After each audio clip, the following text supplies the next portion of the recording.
Alright guys, I figured I'd show you what I come up with. I tried various different blocks to try and make my own blocks for the barrel of this crash test dummy. Just didn't work out. So what I did come up with, a friend of mine gave me some of this rubberish material. It's kind of like soft but hard, like silicone rubbery material. And basically what I did is I cut me two pieces, drilled them out, and countersunk the screws into the mounts. I don't know if you can see this or not. I'll try and zoom in. I did not cut them out to fit into the channels of the vise like the original vise blocks do. I wanted them to be at an angle, so as they come together, not only will this part draw together this way, it'll draw together this way. But neither here nor there. Figured I would show you that. We did end up cutting we cut our action wrench down to about a little over 2 feet. Make it a little bit easier on the bench instead of being, 4 foot away. So basically what we're going to do is I'll just take a piece of rubber material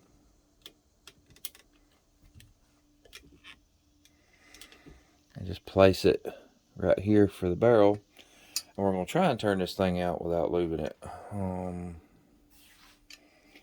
First we'll try it this way. If this works, great. If not, then we're going to try and put some penetrating oil in here and let it soak. Then, well, we've got a good way to hold the barrel now with this. Worst case scenario, we'll heat it up with a torch. But anyways, basically all I'm going to do is I'm going to put this down into the vise like so. And I'm just going to torque it down. And it's going to collapse around that barrel. And I'm just going to keep torquing it down. In fact, I even take a wrench and really put the pressure to it. So it'll be really sturdy, because if you see, I can still move this around. So I want this to be torqued down, because the silicone material is not going to give but so much, and it's going to cushion, but it's also going to grab it. This worked out really good on the Smith & Wesson Model 10. I put the barrel in. We're going to have to relieve it, the barrel material, so we can actually get it fit further back, because you see there's no gap. But once I got it in there, I couldn't get it out. I finally come up with this method, which I did not think that the soft jaws was going to be able to work at all. I just was very skeptical about it. But so far, it seems to have worked the best. Like I said, I'm just going to take my wrench and torque this thing down pretty tight. And if I was going to be doing this on a gun that has some really nice finish on it, I'd probably wrap this with some painter's tape or some electrical tape. Like I said, I'm really going to torque that down to where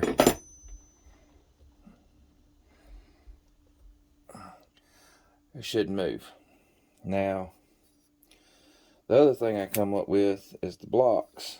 The problem with putting all this together is it's so unwieldy. Unless you got 37 hands, you can't hold the blocks in place and put them where you need to and put the wrench around it. So basically what I did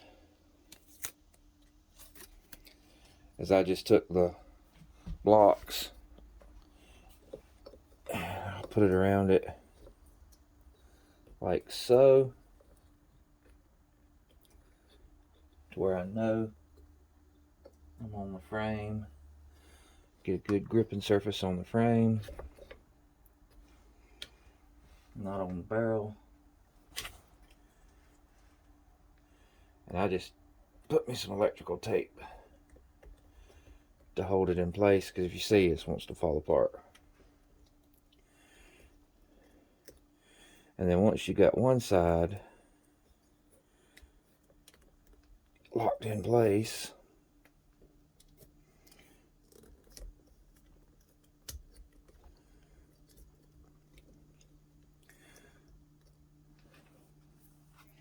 then I can put my wrench around here and tighten everything down, and it's not all falling apart. Okay, in fact, I'm actually going to put some more tape on these blocks just to sturdy them up.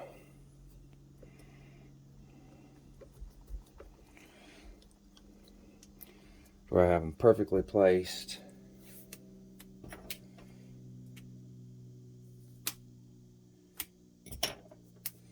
Exactly like I want them.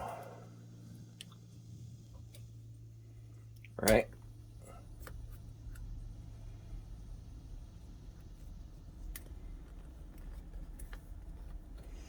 Alright, so now my block is on there. We'll take our action wrench apart and put it on both sides, and then torque the bolts down.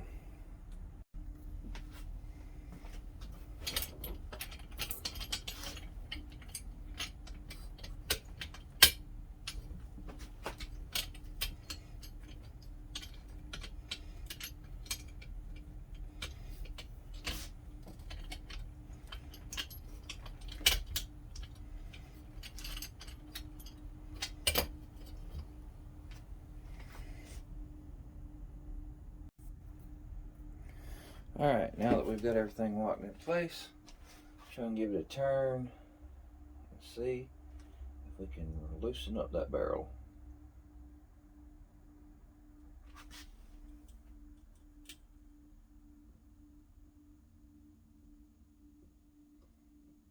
It appears our whole barrel is still turning, so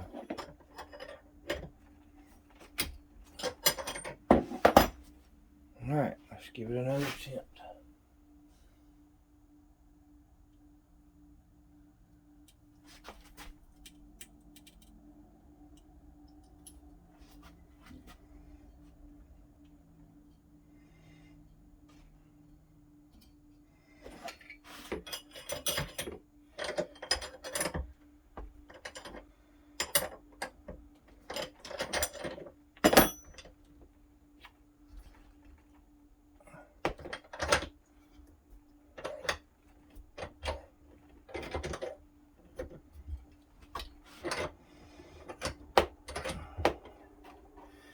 Alright, it appears that we have loosened up our barrel.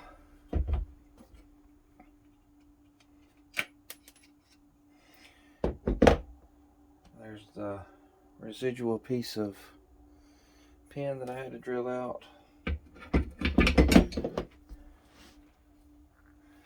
Now we should be able to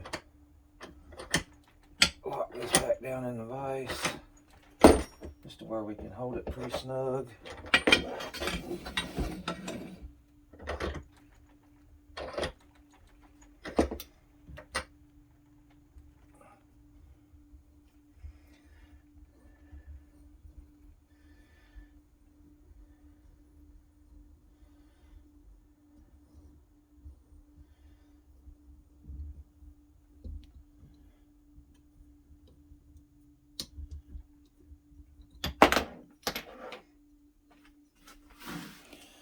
That worked out pretty good. So now we have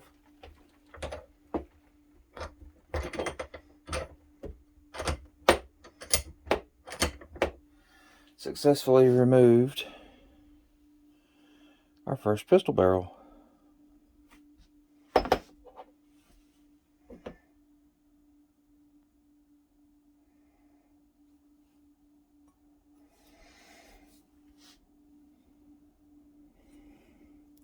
Like I said, since this frame was cracked before, I would have figured that this thing would have just snapped, but seems like it worked pretty good. Well, now that we know we have, now we know that we have an adequate way to take barrels in and out with our makeshift wrench, and we don't have to buy a barrel vise or an action wrench. We can move on and order our second frame. So as we get the project together, like I said, self-funded, so I buy the equipment and parts as I have the funds. But now the next step we're going to do is we're going to actually have to take and we're going to have to relieve the shoulder material of the old barrel on the Model 10, and then we can fit it to where we can put it in. We've got a way to do that. We just got to get the jig to do so. Yeah, I think it worked pretty good. On to the next.